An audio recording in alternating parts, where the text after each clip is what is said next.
An innovative evangelistic outreach during the World Cup this summer hopes to grow the church in Russia by reaching millions of residents. For the first time in its nearly 90-year history, the World Cup is being held in Russia. Sergey Rakuba with Mission Eurasia joins us now by Skype to give us the details. Welcome, Sergey. Thank you so much, Mark, for the opportunity. Talk about the outreach. What exactly will it involve during this summer's World Cup? We all know that Russia will be hosting this World Soccer Games in their capital of Moscow, in the nation of Russia, and it will start actually next week. But working together with the evangelical church across the nation of Russia, with a variety of different churches across denominational lines, Mission Eurasia is building a strategy, mobilizing young leaders at those churches to use their facilities so that they can invite people from their community to watch the games that will be translated online, but also they will provide their buildings so that they can have special community events around those games and invite people to watch the games together, but use that opportunity so that they will be able to share the gospel with them. And after those games, they will have an opportunity to strike the kingdom conversation, as we say, and that's where they will be sharing their faith, their testimonies, but most important,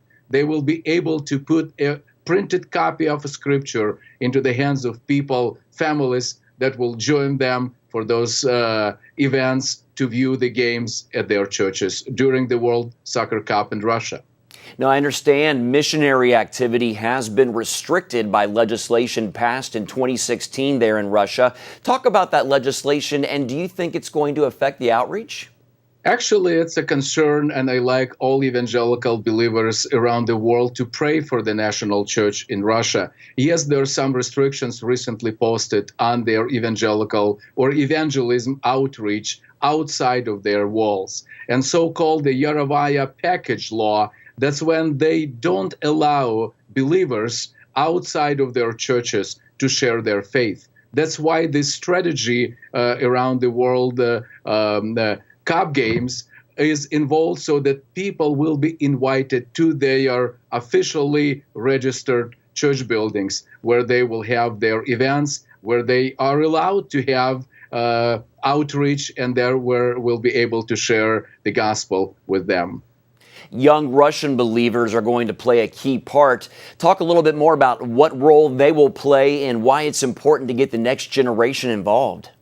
Mission Eurasia is capitalizing on mobilizing and training, equipping the next generation of leaders in all the countries of the former Soviet Union, but especially focusing on this unprecedented opportunity that this World Cup Games represent. We want these young leaders that we've trained, that have so much energy, full of enthusiasm, sharing their faith, sharing scripture with people in the community. They will be focused on organizing these events and conducting all these outreach programs in their churches. This is so important to equip the next generation who, despite of any challenges, any limitations, are so strategic in their innovative thinking, so they like to use any even small opportunity to share the gospel with their communities, share the gospel and transform their nation. So young people is the key component, young next generation leaders that Mission Eurasia trains and equips, working together with the evangelical church to continue bringing the gospel, despite of challenges, the gospel that would transform Russia for the future. And the goal of this outreach is huge, Sergey. I understand you want to hand out around 600,000 scriptures, and then in addition to that, 100,000 Russian language New Testaments. Is that correct? That's correct, Mark. 600 copies of all variety of different scripture, targeting different age segments in the society, youth, teenagers, specially designed magazines that we publish together with our partners in the gospel, and specially designed scripture, but especially this 100,000 copies of New Testaments that, in addition to just the gospel text, we add 12 more pages of special discipleship materials But in addition, even to that, Mark, we equip that with a QR code that helps people to download so much needed, important discipleship materials from online, but also to find the church with address that they can find in their communities across the nation.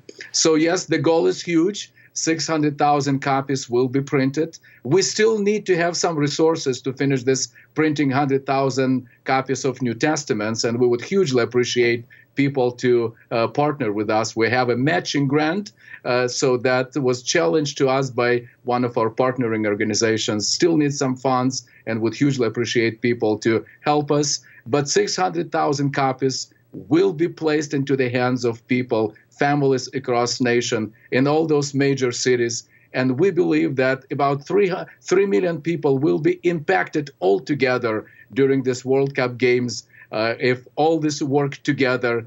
And we believe that hundreds of thousands of new believers will join the churches. Well, new small Bible study groups started. Lots of follow-up programs are already lined up, and we appreciate believers in the U.S., across the world, to pray for the evangelical church, pray for these young leaders that lead this big outreach campaign during the World Cup games in Moscow. And we invite you, join us to bring the gospel to Russia that will transform that nation forever. That's wonderful. I understand Mission Eurasia leaders believe the latest crackdown in Russia on religious activity could actually be a catalyst for the church to grow. Talk about that. And that's what we believe, Mark. So all the limitations, I grew up in the Soviet Union. The evangelical church was not allowed to do anything outside of their walls. But we were so creative in how we could share our faith in the community. The evangelical church was not allowed to do or to have any influential place in the Soviet socialistic communist society. And with this new crackdown or with this new limitation that are posted, we see already how the next generation is taking the baton of faithfulness and using any even small opportunity. They pray to God that God will multiply this manifolds and that they can use any small opportunity to bring the gospel and transform their nation for Christ. All right. Sergei Rakuba with Mission Eurasia, thank you so much for your time and your insights, sir. Thank you so much, Mark, for the opportunity.